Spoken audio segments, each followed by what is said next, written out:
So tonight we have our own David Manuwal, who's going to give our presentation tonight. David, where are you? There you are, back there. Come on up. He's going to talk about the birds of Noatak? Is that Noatak, yeah. Noatak Natural Preserve up in the Arctic in Alaska. Okay, today I need to start by asking, has anybody here that's ever been to the Noatak Valley in Alaska? Yeah, that's usually what I thought. It's an extremely remote place, and I had the good fortune of participating in an expedition. You think about expeditions like the Lewis and Clark expedition. I have a little painting of that, I'll show you in a minute. But we have to learn a little bit about Alaska history because it ties in very closely with why we were doing what we were doing. Now this occurred, it's hard for me to say this, but almost 50 years ago, I participated in this study, and I was 30 years old. So you can add up. But I was in good physical shape, and believe me, you had to be in good physical shape to do this research that we were involved in. So here we are. Alaska was purchased by the United States way back in 1867. Cost, I think, $14 million, which is a lot of money in today's money. But in those days, probably was okay. Alaska became the 49th state in 1959. Now that's significant because when this territory became a state, almost all the land in Alaska was unclassified. There was some private land there, but the state, the federal government, and the Native Americans there wanted to carve up Alaska that represented, whatever their interests were. And at that time, Congress was not going to do anything about that. But by the time this expedition occurred, Congress was being pressured by a lot of interest in Alaska and Congress itself to do something about Alaska. So there's a lot of public domain land there that there was a lot of pressure to do something with this land. And so Congress was going to have to do something about it. And this was in 1972. 1973, this study was put together and we started the research. Well, we did not quite match up to the Lewis and Clark expedition. There was 11 of us, but we had a little bit more technology and a little bit different way of going around than these poor guys in the expedition that came through Montana. So ultimately, the results of our study were used by Congress to decide what to do with Noatak Valley in Alaska. And I'll show you where that is in a minute. It was all part of this congressionally passed piece of legislation called Alaska National Interest Lands Conservation Act, ANILCA for short, for President Carter. This is probably the single most important conservation accomplishment of that time, setting aside parts of Alaska for preservation and other use. Now, the blue line there,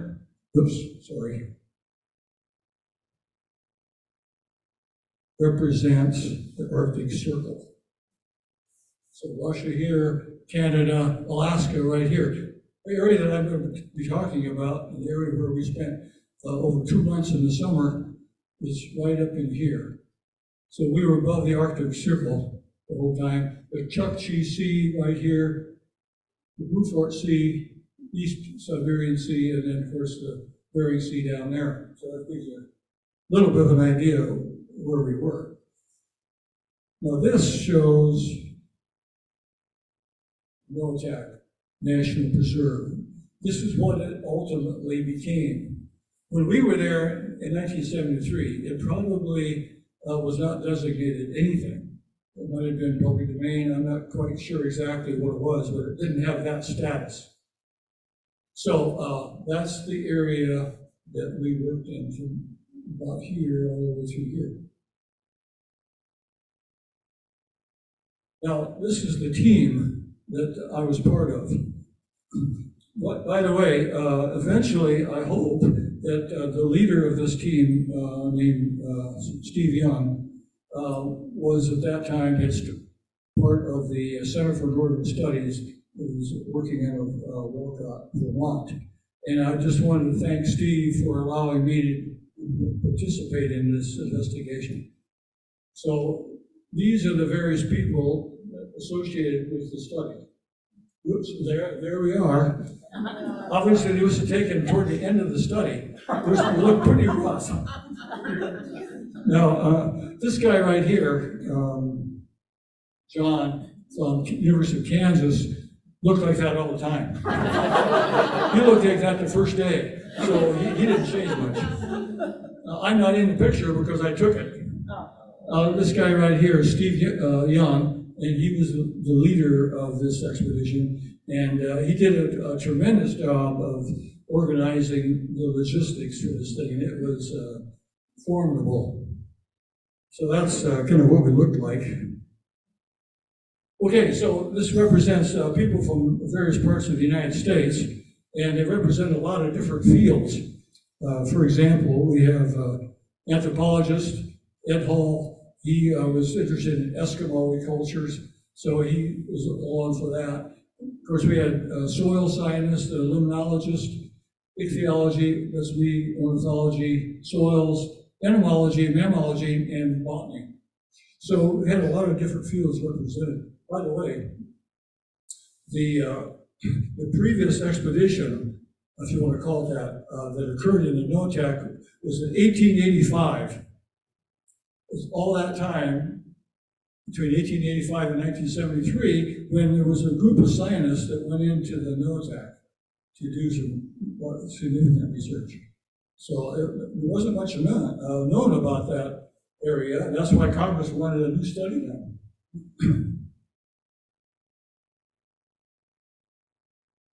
Okay, so I was the ornithologist, and my job was to do a study of the birds that were in the Noatak area. So usually the objectives, kind of in general, that I had, one of them was determine bird species composition. In other words, what's there. The second was obtain a measure of avian abundance in the major habitats that were there. Do some work on assigning habitat preferences for the different species that were there. In other words, what parts of the environment did they use? And then search for evidence of the Eskimo curlew. Well, in 1885, there was a guy named Flanagan that reported Eskimo curlews nesting in the Noatak Valley. And so it was, as you know, it's thought to be extinct, or at least extremely small numbers. And so it was my job to see if there was any evidence that they were still there. It could be. This is an extremely remote area. Very few people have visited there, let alone ornithologists. So there was a chance that there were Eskimo curlews there. So I need to find that out. And that led to some interesting events, which I'll tell you about later. So we did this research, and it was put in this report that was sent to the National Park Service, who then sent the results to Congress, and they used that in assessing what to do with the Noatak Valley, which is part of the Brooks Range, Alaska.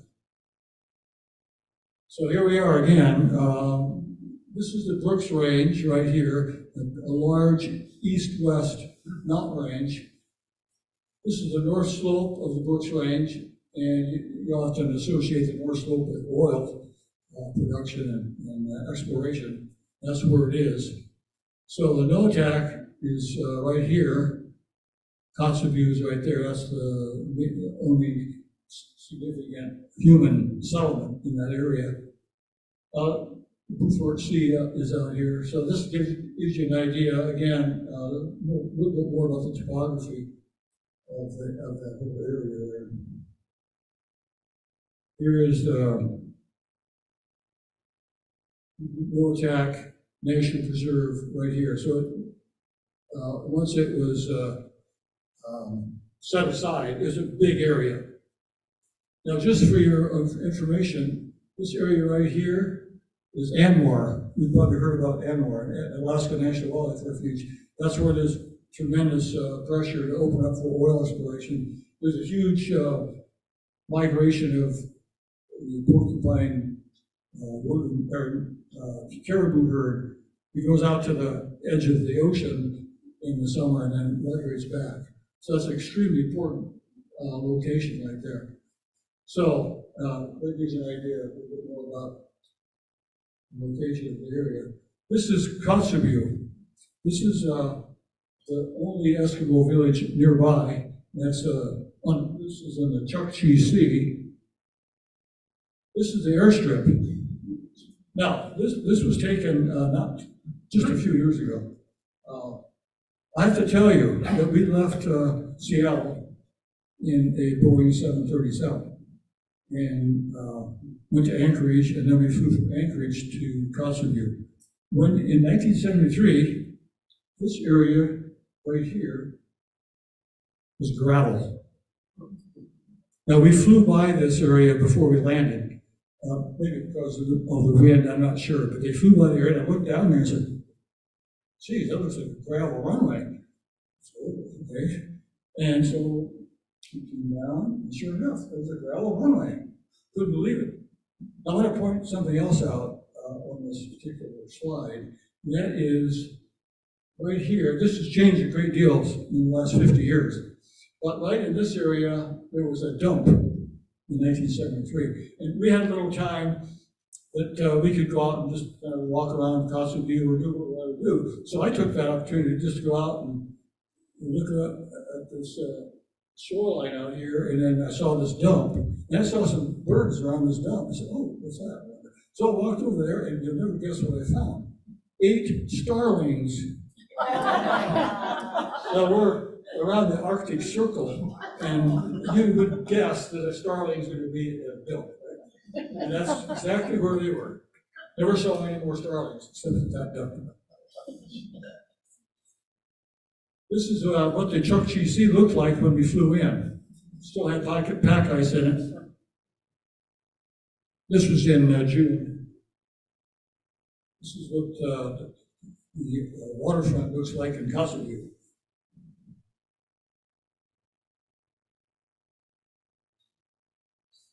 Now we had, 9 different locations in this study. So we wanted to try to cover all the major areas of the valley. So this is just a list of them and when we were there. So there'll be a quiz after this, so you got to memorize all those dates and everything. Okay, what I thought I'd do before I talk to you much about birds is talk to you about what it was like to live there. Now, those of you who've been to Alaska, some of you I know have been there, if you stay there for any length of time or go out away from the cities, you have to know what you're doing. It's like being in parts of Montana. You better know the weather, and you better be prepared for the worst, because you probably will see the worst at some point. So we had all kinds of weather, which I'll talk to you about in a minute. But here's, we had to move, and we moved from camp to camp by, all except for the first week, by float plane. We had 2 float planes that were used to move us from one campsite to another. And obviously, to use a float plane, you've got to have a lake or a river or something nearby to land the planes on. So that was our major mode of moving. Here's one of the moving days. You see all the stuff that has to be moved. This is our fuel for cooking, things like that.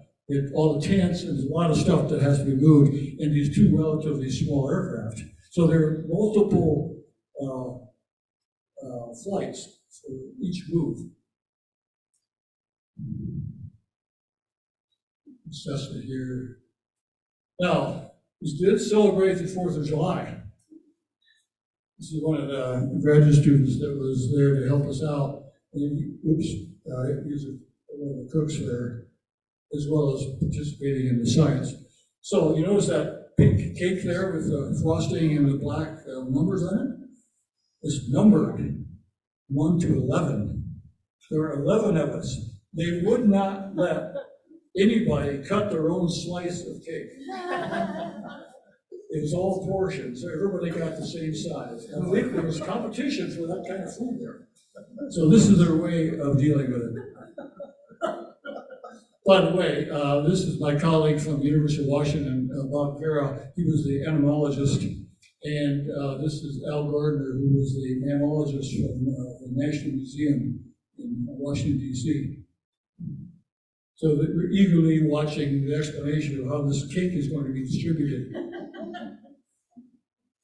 And when we left one site to another, we had to dispose of our garbage, either take it with us or burn it up. So that's what these guys are doing here. So we didn't want anything left behind. This is Steve Young here getting the haircut. Yeah, that's Steve. L is giving him the haircut. Turned out pretty good, since his primary skill was skinning mammals. Yeah, we had one large tent, as you see here in these two slides, that was used for days when it rained, couldn't do the field work. And so we went in and people caught up with their notes, and we shot the breeze and did various things. But we unfortunately spent a lot of time in that tent because we had lousy weather for parts of the summer. As it turns out, that summer happens to be cooler and wetter than normal. But it was a great place to get stuff done. Apologize for the quality of the slides. This is the location of our first camp. Now, our first camp, this building right here was the only site of human occupation we saw the entire time. And this was on the delta of the Noatak River, and Eskimos built that as, I believe, as I recall, a hunting cabin, essentially. So that's what our camps kind of look like. See the type of tents we used. I'm not sure what that is. It looks like, I don't think that was ours. I think it was a radio tower, I think. Anyway, this was on the delta. So when they got to a camping area, people got busy right away doing what they had to do. And of course, being an ornithologist, my job was to do bird surveys. Now, there's a big adjustment that you have to make in this part of Alaska, if you're not from there. We went up there to do scientific research. Well, the problem is it didn't get dark. I never saw the stars. I saw daylight the entire time I was there. So you have to adjust to that, and you do that by saying, okay, well, even though it's 11 o'clock, it's bright out, I need to go to bed, because you got to get up 4 or 5 in the morning, just like normal, right? Well, at this one campsite, I forget which one it was, there was a lesser yellowlegs that was calling all night. It wasn't at night, but all the time, all 24 hours a day. That darn bird was sitting up there. And one of the guys came over and said, "Can't you shoot that bird?" I felt like I could really sleep. I didn't shoot it, but I was tempted to. So what I did, I marked off a route, and then I walked these routes in the different habitats that were available. Then I recorded the number of birds that I saw, and in some cases I recorded where singing males were. Mostly it was recording all the birds within a belt transect that I used. Well, so this is the first camp. My first morning out there, I look along and I see something that's doesn't look quite right. It looked like man-made or something. I didn't know. It didn't look like the tundra. So I was about ready to pick up that object right here, and I stopped because I realized it was a human job. Here's part of the backbone here, and here's what those are. It turns out Eskimos often their burial sites are elevated above the ground. And somebody had been buried there sometime in the past, and somehow the body ended up in the ground, got consumed by wolves or whatever else was scavenging there, and this is what was left. And I just happened to go down like this, and oops, I didn't think I would pick that up. So I just left it as it was and took a picture of it. So I didn't record, I mean, I didn't encounter that type of thing again, but that was a kind of an interesting awakening. So when it came time to move from Camp 1 to Camp 2, we had arranged that some of us would go by boat up to the Noatak River to our next site. And it took hours to get there, more than, well, 10 or 11 hours to get there. But I was one of them that was on this boat. And part of the payment, we have an Eskimo guide right here. And part of the payment for him was to buy him a new motor for his boat. So you got a $1,000 motor or whatever it would cost in those days. So we all got in this boat and went up to the Noatak River. And it was a really neat experience. That's what the lower canyon of the Noatak looked like. We stopped at this one spot and we climbed up some of the steep rocky areas there, and I got this picture from the top of one of those. But it was really a beautiful spot.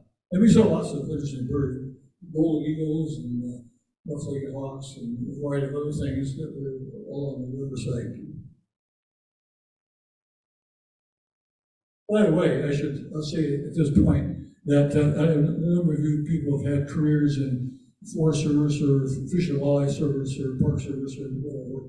And I have to tell you that going to the Noatak, this particular location is the pinnacle of my career. I never encountered anything like that. Now, in fact, before I got became part of this expedition, I never heard of the Noatak. Noatak what? I didn't know anything about it. But once I got there, I of course read about it before I left, but once we got there, I said, wow, this is something special. But I didn't really realize how special it was until all these years later, when I look back on my career and say, wow, that really was an exceptional experience. And it's an experience that most people would never have, because how many expeditions are there like this in places that are basically unknown to science? There's very little known about this area, and to be part of a research project where you uncover new stuff all the time, everything you find is almost new to science. So that was pretty exciting. And probably the thing that impressed me most about this particular place was the vastness of it. We talk about Montana being a big sky country. That's what this was too. It was unbelievably wild, and we were extremely isolated. We had no contact with the outside world. We had no radio. All we had was an agreement with the bush pilots to pick us up on a certain date, and that's it. That was it. We saw one aircraft the entire 2.5 months I was there. So we were really isolated. That was great. Fortunately, we didn't have any emergencies because, what happens if you have an appendicitis or something like that? I mean, you're screwed royally. But that's what you take. I mean, that's what you have to take as part of the deal. So anyway, it was an extremely important part of my research background to be part of this. You've heard of permafrost. There it is, right there. Look at that. Solid ice. Soil layer comes down to here, but most of this is still mostly ice. So the actual amount of soil that's usable to plants is extremely narrow. Just this little band right here. Now, if you have ever been on tundra, you know it can be pretty darn wet. And the reason it's wet is because when it rains or snows, when the snow melts, the water doesn't have any place to go. So it's on the surface a lot. And you know what happens when you have surface water? The mosquitoes. Anybody been to the Arctic here? Okay, so you know about mosquitoes. Yeah, it is something to behold. That's what we're doing here. You can't really see what's going on there, but we're taking pictures of mosquito concentrations on people's clothes. And we were getting desperate, I guess. Yeah. And of course, we were in grizzly country, so we were always concerned about grizzly bears. For the most part, we were in pretty open country, but occasionally we had some camps at the edge of spruce forest and along the river. So we had some vegetation around there, but you see the grizzly tracks here. This is what we were worried about if we get here. Encountering that. And let me tell you, we were in places where it felt like a grizzly bear was around, but nobody ever encountered one. But when a couple of the flights between camps, we encountered grizzlies on the tundra. And of course, if you're out there and you encounter a grizzly bear, there are no trees to climb. So I don't know what plan B would be, but you have to worry about grizzly bears out there. But the grizzlies there don't like people that much, and they're not like some of the grizzly bears around here, which are pretty comfortable around humans. These bears are not, so they're more likely going to run away from you. Oh, I have to tell you this event that occurred about halfway into the summer. Our anthropologist was taken out by float plane to an isolated valley where there was some evidence that there was an ancient Eskimo village at one point there. So he took off, and late in the day, float plane came back, and this poor guy got off the float plane, and he was white as a sheet. He was literally shaking, because just a couple hours earlier, he encountered a grizzly bear. Now, if you're an anthropologist on the tundra, you're spending most of your time looking on the ground. So he's looking in the ground, scraping the ground. You know how if you go into an elevator or some place where you think there's something nearby, somebody's looking at me or something like that, you got that feeling. He looks up and there's a grizzly bear. Well, distance was from here to that wall over there. So, he looks around, well, no trees, what are we going to do? So he didn't do anything. He just kind of stood there for a little bit, and the grizzly started walking toward him. And so he reacts to that by walking backwards. And the grizzly picked up the pace, and he decided he had a .22 rifle with him because the mammalogist wanted him to collect some Arctic hares because he didn't have any, he couldn't find any. So he wanted a specimen for the collection. And so he had this .22. So he's getting desperate at this point. So I'm going to shoot. You can't shoot the bear with a rifle on this. He decided to shoot in the air. So he shot in the air. The grizzly kept coming. But then there was an echo behind the bear. The bear responds to that by jumping at him. He thought, okay, this is it, I'm dead. And the bear rushed up to him, got within about 6 feet of him. He smelled the breath, turned around and walked away. My poor friend he is really in a bad way. And he had a hard time talking about it when we got back to the camp. But that was the only major close encounter that we saw. But in the process of flying from one camp to another, I was on this particular flight.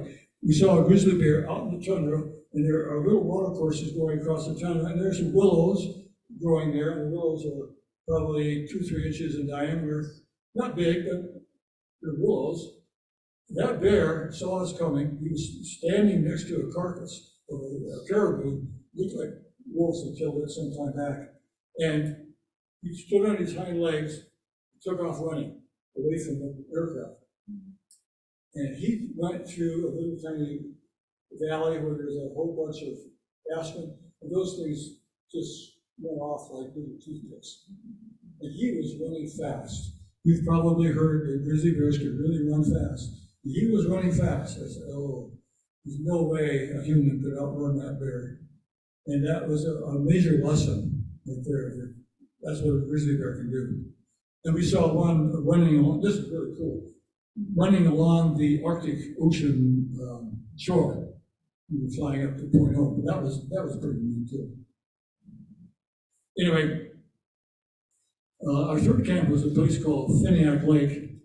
We had a major storm that came. You see the tents blowing out a little bit there. In the distance, you see snow in the mountains. This was the first week of July.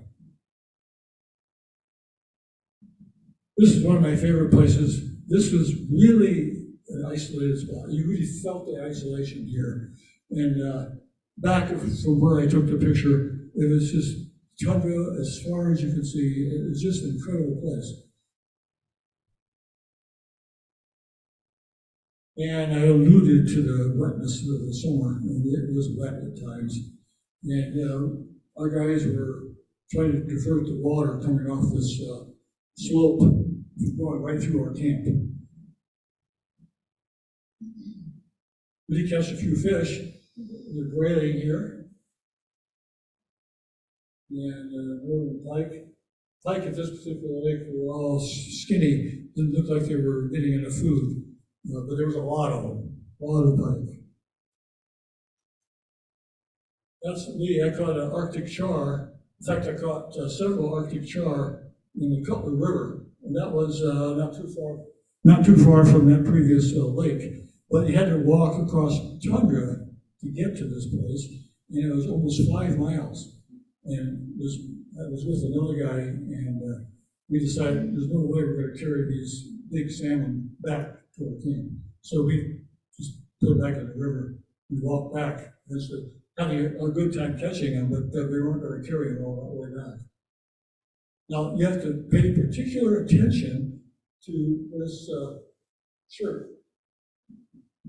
There it is. Obviously, I'm not a fashionista. So keep things a little long time. So I kept this one because my mother-in-law made it for me, and I wore it on this expedition. It was washed many times in either Noatak River, some other river, or a lake that we were associated with. So it has had quite a history.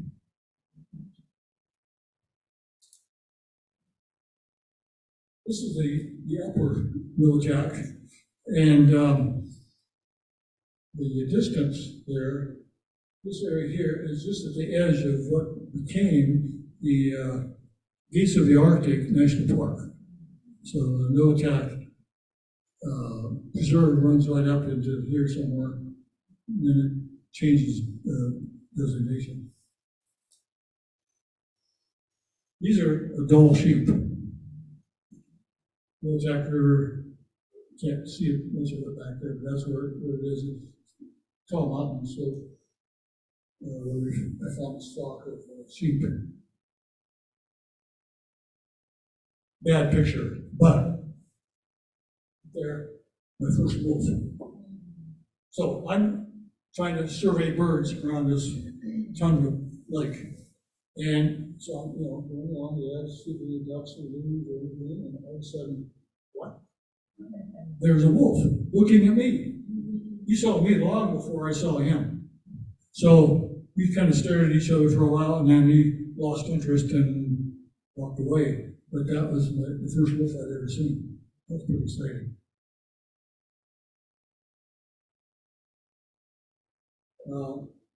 Blurry picture, but this is a pingo. This is a giant frost boil on the tundra. It's about 30 feet tall. And we had mud flows in various places. This gives you an idea of how much rain we got in a few places. Yeah, this was a really nasty period of time that we experienced. This was by far the worst campsite we ever had.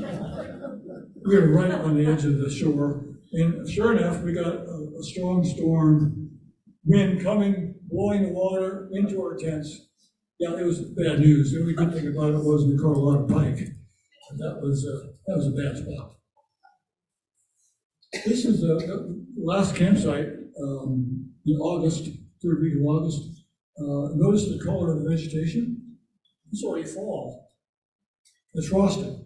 In fact, let me give you an idea of the extremes of temperature. Now, we're above the Arctic Circle. On the 1st of July, it was 88 degrees. On the 7th of July, no, 7th of August, it was 22 degrees. Yeah, it was a bit of a surprise. The Cape Cruisenstern, this is at midnight, so you see what I mean about the light? So it was hard to adapt to that. Okay, so wondering, well, where are the birds? Finally, we got to the birds. Here we are. So we did encounter spruce forests in a couple places, and there were some really interesting birds in those spruces. Here's a boreal chickadee, and I've arranged maps for most of them, and you can see the range of the boreal chickadee, which is what you'd expect is boreal. We are right up in here, so the map can be extended up to there. Here's a good one, gray-headed chickadee. Look at the range of this one. So here's Alaska over here, and we're right there, and it's mainly Asia and Europe. But it gets over into Alaska, just into the Yukon, it looks like. Okay, so what else we got here? This is just an example of the table that I could create after some of the bird surveys. This one happens to deal with what I found in tundra willow thickets in camps 3 and 4.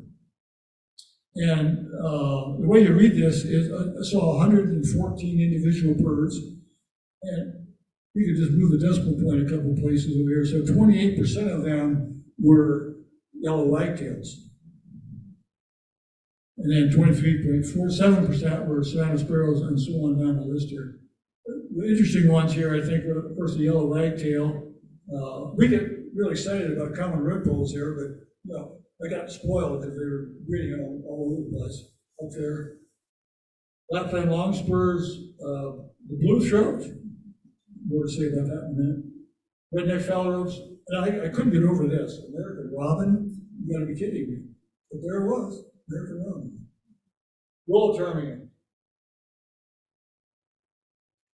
There were great cheek thrushes in this spruce forest area that we looked at. See the range of it, really all across here. So it has a very widespread distribution. And we were right at the edge of this known range right there. Nice bird. I'd like to hear the song. The black-polled warbler. Common bird all across the boreal forest, on up into Alaska where we were. We're right at the edge of its distribution as well. Pine grosbeaks, of course we have those in Montana, but it is almost a circumpolar species, very common in Eurasia and parts of Asia. We had white winged crossbills rather than the red that we have here. That was a nice bird to get. And if you go to willow thickets, various places in Noatak, these are the common birds that you'd find there. Tree sparrows, common redpoll, yellow whitetails, and white-crowned sparrows. And there's the blue throat. This is a beautiful bird. Males are very spectacular birds. They're found in willow thickets on the tundra. There's a female here, a male on this side. And turns out I found second and third nests that had ever been found in North America. So, kind of brand new information. When I first saw the bird, I said, what the heck is that? Then boiled it down to what it was. But it was a very interesting. They were extremely difficult to follow. They were very cryptic in their behavior. They were really good at protecting their nest sites. So I really wanted to find a nest, and I did find 2, but they were difficult. Fine. There's the range. So we're, of course, way over here. So we're way off where the normal range is. What I can't figure out is, where do you spend the winter? Where do the birds in Alaska spend the winter? I mean, you can see here that these birds probably just migrate down in India, Southeast Asia, and parts of Africa. Well, where do these guys go? You never hear of blue throats showing up on Christmas bird counts in Canada or northern United States. So where do they go? I'm guessing they go west and down here. But I don't know for sure. In the valley floor, in the lake shores that we encountered, semi-palmated sandpipers, Lapland longspurs, sidle sparrows were pretty common there. And this is one of the most interesting birds I thought that we found. And this was the Smith's longspur. I remember I'm from Indiana, and you see it's right at the edge of their migration route. And we would see them during migration rarely, but it was always a really big deal to find Smith's longspurs. We were certain parts of native prairie left in Indiana that we would find them during migration. This does not look like Alaska here. This looks like Montana. But there they were. They were nesting in this area right here. Singing male right out in here, right through that picture. Well, there you go. That was, I think, one of the more interesting species that I found. They have a really odd distribution, don't you think? Look at this. That's where they nest. And then they got this area right here. That's a little strange. So if you looked at the habitat, it probably makes sense out of it. And then you winter down here. So anyway, I thought that was one of the more interesting birds. This is tussock tundra, and this is extremely difficult to walk across. You want to try to walk on the tops of the tusk? Nah, that's not a good idea. You kind of have to walk between them. Or you can break your ankle really easily walking through this stuff. And yeah, it looks like there's not going to be any birds there, but there are a lot of birds there. It's just hard to locate sometimes. So technically it's called cotton grass, sage, tussock tundra.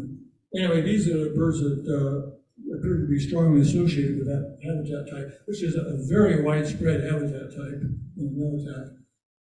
Lapland longspur, still trying to master the remote here. Lapland longspur, the pectoral sandpiper, golden plovers, and then the sidle sparrow. And the snow bunting, everybody likes to see snow buntings. And we found snow buntings nesting there. Okay.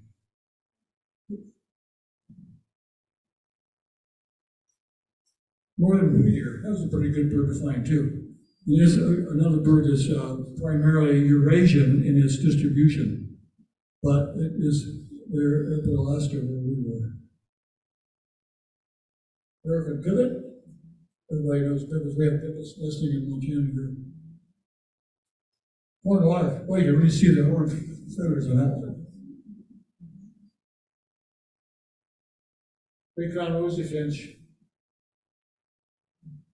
Of course, rock ptarmigan is a bird of the far north. They don't really migrate anywhere. Move around a little bit, but that's about it. Okay. Gyrfalcon. Now, most of the pictures I took of the Noatak were on 2x2 slides. And you have to talk to a lot of people today, they don't even know what you're talking about. Slides? What do you mean, slides? And people refer to these as slides. Well, they're real slides, as you may know that. But I couldn't find some of my slides. And one of them was of nearly fledged gyrfalcon. I found a gyrfalcon nest near one of the campsites. And so I went up there and I wanted to get a picture of the adults too. Well, I did get a picture of an adult, but it almost was not worth it. I have this blurred picture of this gyrfalcon in the air. It was attacking me. They are really vicious. They really go after you, especially when you're young, it's almost ready to fledge, trying to protect it. I got a good picture of the young, but the adult was something else. So I had to turn around and get out of there when I could. Oops. So here is Eskimo curlew.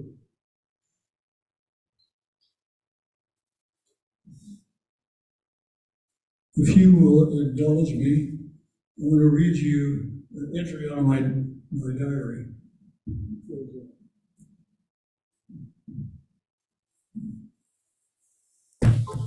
So the bird on the right there is from the National Museum, I think. That's what they really look like.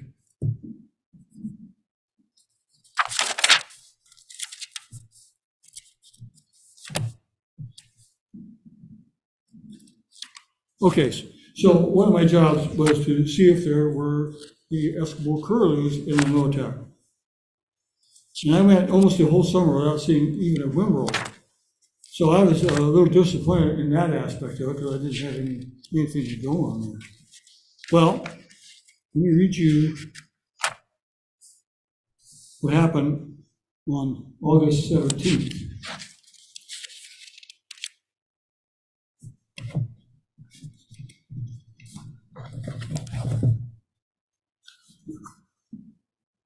So it says, third day of rain. Yeah, what's new? Our tent leaked during the night, and my parka got soaked. Not a happy camper that day. Not many birds around. Now this is 17th of August, so it's almost like September up there. Remember that one picture I showed you of Cape Cruises there? It was already turned color. So we're getting late in summer up there. Most of the phalaropes and other shorebirds have moved out of the area. At 1745, I was sitting in the tent when I heard a call like a whimbrel. At first, passed it off as a whimbrel, but a second call sounded shorter and higher pitched. Steve Young, who I mentioned before, didn't recognize it either. So we ran outside to see a flock of 13 curlews slowly making a pass over our camp. Which, you know, was really lucky.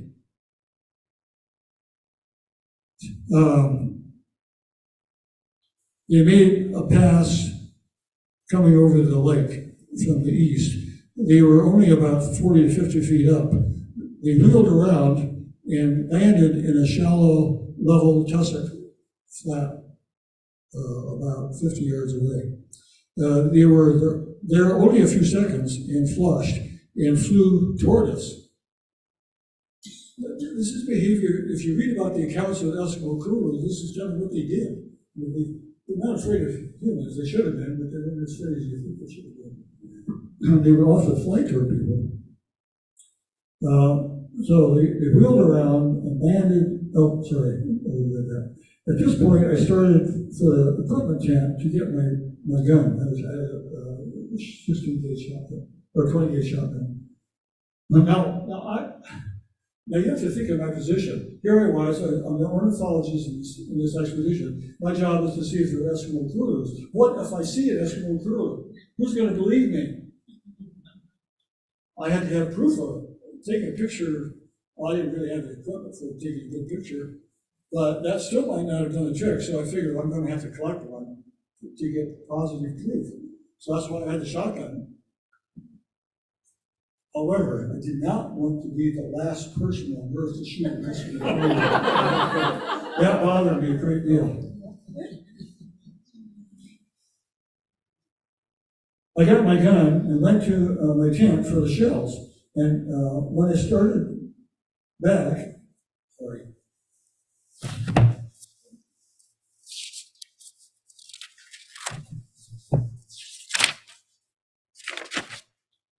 I saw the flock coming toward me.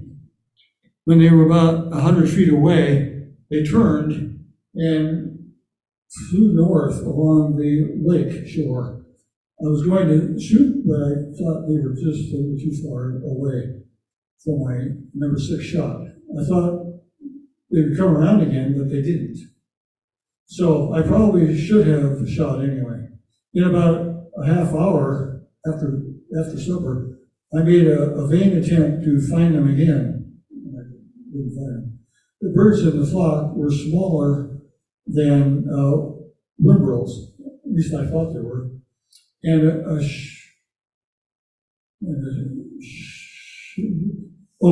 short-billed, had short bills that I thought were about 2 inches long, or 2.5 inches long. I noted head stripes, but the face stripe was not very distinct. The birds appeared to be pale on the abdomen. I finally believe that these birds were either the Eskimo curlew or the Asian least whimbrel. I tend to think they were Eskimos, maybe because the least whimbrel was so rare there, and to find that big of a flock was probably unlikely. Nevertheless, there weren't too many options. Okay, 18th of August. This is moving day. Just as I came out of my tent, at 06:30, a flock of 5 curlews flew over camp. I shot one of the birds. I dropped one of the birds. It appeared too large for an Eskimo curlew, but the bill was too short for the whimbrel. The bird appeared to be immature female. The ovaries, I skinned it to find out what the sex was and to preserve the specimen. And the ovaries were minute, so they were probably an immature bird. I saw no down on the plumage, and the bones were hard. Also, a heavy fat deposition, especially on the abdomen. So this bird was preparing for migration and eaten a lot of food to prepare, stored the fat on the abdomen, and then was ready to migrate. Around 1100, 3 more curlews flew over camp, all having short bills. So, so Al and I went after them. After a long chase, we managed to get 2 of them. Both had short bills, but one was much shorter than the other. Found damage attached to the base of the lower mandible of each one. This makes me think that all 3 of these birds are immature whimbrels of different ages. Anyway, around then the bush plane showed up, and that was the end of that. So when I got back to Seattle, I had prepared specimens. Oh, television missions were not where we ate them. They were pretty good. Because I knew people who ate curlews. They're fairly good sized shorter. Anyway, we were short of fresh meat, so we ate curlews. When I got back to Seattle, I packaged them up, sent them to the National Museum to have them identify them, and it was true. What they were immature whimbrels. So, wow, this is great. I didn't shoot the last Eskimo curlew. Then I said I didn't shoot an Eskimo curlew, so that was not good news.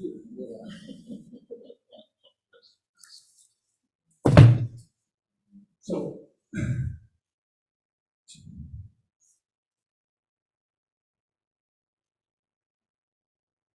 there they are. So those are the birds that I shot there, and you'll see that they are. If you look carefully, you see the bills are all a little bit different length. But they indeed were young whimbrels.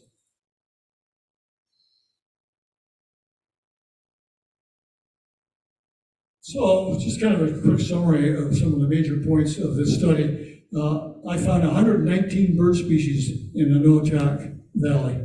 There were several old world species that were there. Oops, sorry. Yellow-billed loon, white-tailed godwit, gray-headed junco. This gray-headed chickadee, not junco. Arctic warbler, blue-throat reindeer. And then some of the more interesting ones, mainly because of where they were the Smith's longspur, gray-cheeked thrush, white-winged crossbill. And in the process of this study, I found 53 nests of a lot of different species. And then, of course, limited evidence of Eskimo curlew. I can't say that there are no Eskimo curlews in the Noatak, because of that first flock. It seemed different than the flocks that came the next day. So Steve and I have always thought geez, I wonder if those weren't Eskimos, but we'll never know. But anyway, so that's the way that went. Those are antlers from barren ground caribou. Thanks.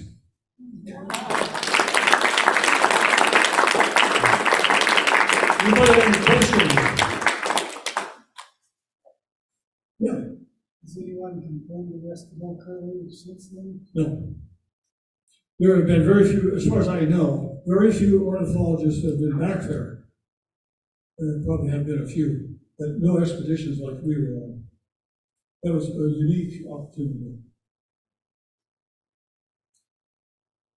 Yeah, it was an unbelievable place to be.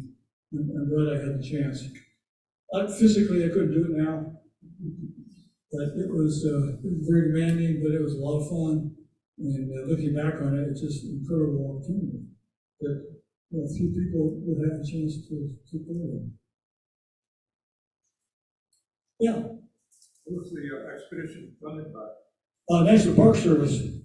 They're the ones that provided the money because they thought that they were the agency that was most likely going to have to manage that area.